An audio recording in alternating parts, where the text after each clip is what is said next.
Common law tip से N के Agarwal civil lawyer का नमस्कार। लॉ की गरिमा दंडित करने में नहीं है, क्षमा करने में है, ऐसा कहा जाता है। माननीय उच्चतम न्यायालय ने अभी हाल ही में वर्ष 2025 में एक इसी प्रकार का निर्णय भी दिया है। मामला इस प्रकार का था कि कुछ व्यक्तियों ने ज़मीन को खाली समझते हुए अपनी आवश्यकता के अनुसार उस पर कब्ज़ा कर लिया, कच्चे मकान बना लिए और झोंपड़े डालकर उसमें रहने लगे। फिर उन्होंने रेवेन्यू अथॉरिटीज़ में एक रिप्रेजेंटेशन दिया, प्रार्थना पत्र दिया कि जिस ज़मीन पर उन्होंने अपना आशियाना बनाया है वो ज़मीन उनके नाम अलॉट कर दी जाए, परंतु रेवेन्यू अथॉरिटीज़ ने उस पर कोई ध्यान नहीं दिया और उनको बेदखल करने की कार्रवाई करने का प्रयास करना शुरू कर दिया। इस पर वे सब व्यक्ति माननीय उच्च न्यायालय में पहुँचे और वहाँ पर ये कहा गया कि उनके प्रार्थना पत्र पर कोई सुनवाई नहीं हुई है और उन्हें ज़बरदस्ती बेदखल किया जा रहा है। माननीय उच्च न्यायालय के सिंगल जज ने ये आदेश दिया कि जब तक इनका उस प्रार्थना पत्र पर निर्णय नहीं होता है तब तक इनको बेदखल ना किया जाए और 2 महीने का समय ये दिया, इस बात का दिया गया कि रेवेन्यू अथॉरिटीज़ उसके प्रार्थना पत्र को निस्तारित करके इस न्यायालय को सूचित करें। इसी बीच एक और ग्रुप ने भी इसी प्रकार का प्रार्थना पत्र दिया और ये कहा कि उनकी ज़मीन से भी कुछ स्ट्रक्चर जो कच्ची झोपड़ी बनी हुई थी उनको भी रेवेन्यू अथॉरिटीज़ ने हटा दिया है।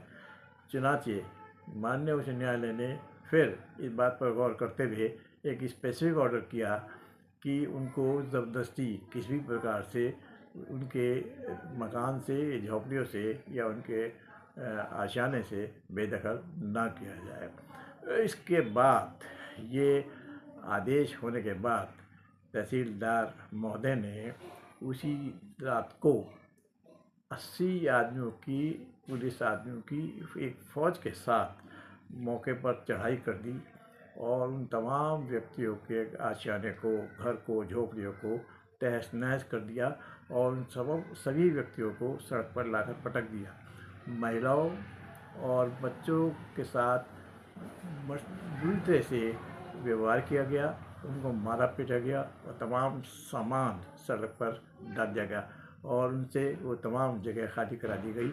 बच्चे चीखते रहे, महिला चिल्लाती रही, लेकिन कोई सुनवाई नहीं हुई। इस पर माननीय उच्च न्यायालय के सामने कंटेम्प्ट ऑफ कोर्ट की कार्रवाई की गई और माननीय उच्च न्यायालय ने ये पाया कि तहसीलदार का ये कार्य डेलिब्रेट है, जानबूझकर किया गया है।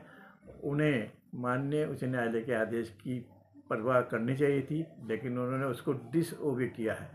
इस प्रकार से इस अमानवीय व्यवहार के कारण माननीय उच्च न्यायालय ने तहसीलदार को 2 महीने के कारावास की सज़ा सुनाई और 2000 रुपया जुर्माना ठोका।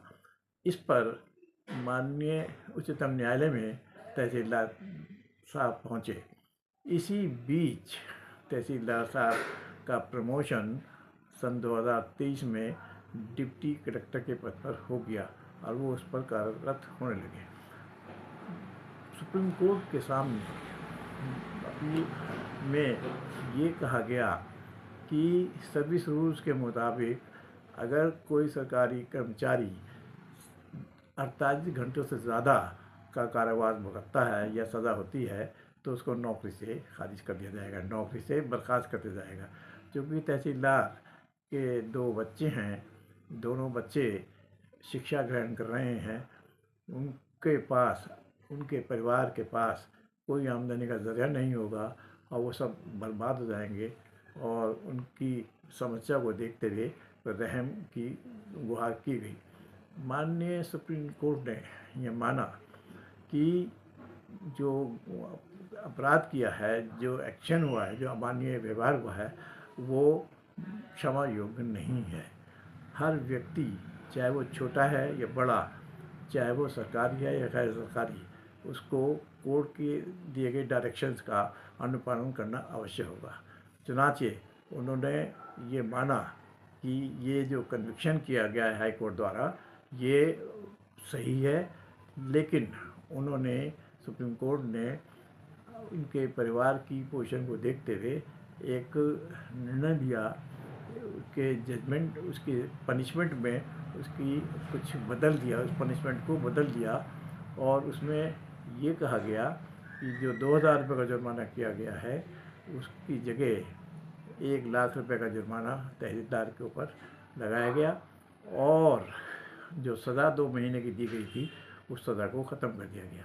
लेकिन एक और सज़ा दी गई कि तहसीलदार जिस पद पर हैं उस पद से नीचे के पद पर उनकी पद अवनति हो जाएगी, क्योंकि वो कलेक्टर के पद पर आ चुके, डिप्टी कलेक्टर के पद पर आ चुके थे, चुनाचे वो तहसीलदार के पद पर ही रहे और उनकी सीनियरिटी उसी तारीख से आगे के लिए मानी जाएगी। बस इतना ही। Thank you.